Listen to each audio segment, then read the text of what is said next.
Oke teman-teman, di sini aku lagi berada di salah satu desa di Kabupaten Bandung, yaitu Desa Sayati yang berkecamatan di Kecamatan Margahayu. Nah, sekarang aku lagi sama Bapak Yanen Simana. Di sini aku bakal nanya beberapa pertanyaan mengenai Desa Sayati ini. Nah, aku ada pertanyaan. Setelah disurvei, ternyata dinamika kenaikan penduduk di Indonesia itu meningkat dari tahun 2015 hingga tahun 2023. Nah, bagaimana dengan kondisi masyarakat di Desa Sayati? Terus juga gimana sih hingga terjadi urbanisasi gitu, Pak? Oke. Tadi dia lupa nggak mengenalkan. Ini sama Yana. Dirimu itu siapa namanya? Abel. Oke, Abel. Apa yang menjadi poin di pertanyaan tadi? Angka pertumbuhan yang cukup tinggi ya. Walaupun kalau khususnya di Desa Sayati itu dalam satu bulan rata-rata 20 sampai 30 orang yang meninggal. Tapi mungkin secara kelahiran pun berbanding ya. Artinya pada posisi jumlah penduduk melihat berdasarkan kematian dan kelahiran itu tetap seimbang. Tetapi yang tinggi adalah datangnya para penduduk luar Sayati, baik dari satu kecamatan atau satu kabupaten atau bahkan dari luar kota dan provinsi, dan bertempat tinggal. Karena memang di kita katakan secara industri adanya pabrik, adanya tempat untuk rumah makan, lahan pekerjaan, pertokoan itu menjadi daya tarik sehingga warga luar Sayati, luar Margahayu, luar Kabupaten Bandung datang di Sayati. Dan ini membuat tingkat pertumbuhan penduduk kita menjadi tinggi. Walaupun masuk banyak, keluar juga banyak. Jadi urbanisasinya ada. Nah, ini bisa terlihat dari munculnya beberapa tempat kosan, persewaan di hampir di tiap wilayah ya, di tiap RW, terutama RW-RW yang berada di jalan provinsi dan jalan kabupaten. Karena hampir seluruh RW kita itu berada lintasannya di jalan provinsi dan jalan kabupaten. Jadi kebanyakannya tuh kalau tingkat kelahiran dan kematian mungkin seimbang. Mungkin seimbang ya. Datang dari luar. Gitu. Terus juga kan yang aku tahu kalau Sayati Kopo itu kebanyakan bukan tentang pembangunan pabrik kayak gitu ya. Mungkin kos-kosan teh mempengaruhi. Iya. Gitu. Sebenarnya kalau secara pembangunan sudah tidak ada pembangunan ya. Kalau bangun baru, karena memang sudah ada di at least di 10 tahun atau 20 tahun ke belakang lah ya.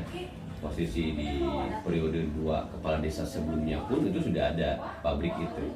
Nah, tinggal ketika pabrik ini berganti penghuni, berganti pemilik, yang tadinya misalkan contoh ada pabrik bikin celana, ganti menjadi pabrik bikin baju atau bikin tas gitu ya. Nah, sehingga yang tadinya karyawan 100, 200 menjadi 400, berarti kan orang datang untuk mengisi kekosongan pekerjaan itu, dan akhirnya berteman tinggal di daerah kita dan akhirnya ngekos di daerah kita, dan itu menjadi peluang gitu adanya pertambahan penduduk dengan dimanfaatkannya tumbuhnya hunian sementara atau kos-kosan gitu.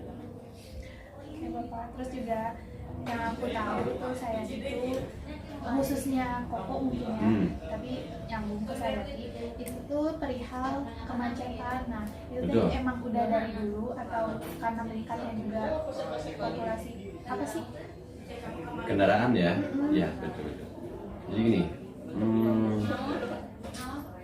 dulu mungkin sebelum adanya dibukanya tol Soreang Pasir Koja ya, atau istilah tol Seroja, mungkin di jalur Kopo Sayati ini orang kalau bicara Kopo udah pasti image macet. Iya. Udah stigmanya udah begitu. Orang kalau gimana di Kopo macet. Udah pasti begitu. Mereka melihatnya bahwa bahwa Kopo pasti macet. Melihatnya begitu. Tapi pasca dibukanya tol Seroja, itu menjadi agak sedikit terkurangi. Karena apa? Para pengendara yang akan menuju Bandung Selatan itu hari ini sudah tidak lagi masuk ke jalur Kopo, tapi dari Pasir Koja udah masuk tol keluar Soreang. Jadi mereka yang tinggal di Pangalengan, di Ciwidey, pokoknya yang di sebelah selatan ke atas itu sudah tidak lagi melewati jalur ini, tapi langsung masuk tol keluar Seroja, arah Ciwidey, arah Pangalengan, arah Banjaran. Jadi agak sedikit terurai. Nah, tinggal di jam-jam sibuk saja hari ini. Misalkan kalau dulu bisa lebih panjang ya, dari sore jam 2:30 itu sudah sampai jam 7 itu pasti. Hari ini sih relatif hanya di jam-jam sibuk pagi-pagi, misalkan anak-anak sekolah, atau sore hari pada saat bubar pabrik ya. Itu aja. Dan dipengaruhi oleh, bayangkan saja di jalur Kopo dari mulai batas tol sampai katakan ke wilayah Sayati habis, itu ada 1, 2, 3, 4, 5, 6 belokan. Hitung saja kalau ada 6 belokan, bayangkan di satu belokan misalkan keluar kendaraan udah tertahan. Jadi kadang-kadang ini ya terusin ini panjang. Nah itu dipengaruhi oleh adanya. Dan belokan itu rata perumahan gitu. Ada jalan yang bukan perumahan. Bayangkan kalau misalkan perumahan udah keluar masuk kendaraan di pagi hari, di sore hari menjelang pulang, itu pasti padat volumenya. Jadi buat kemacetan sedikit terurai apa ya? Iya, sekarang agak sedikit terurai. Terus juga macetnya mungkin di jam-jam tertentu juga. Oke Bapak, itu aja pertanyaannya. Oke. Terima kasih Bapak Yana Ya. selaku sekretaris desa. Ya. Oke.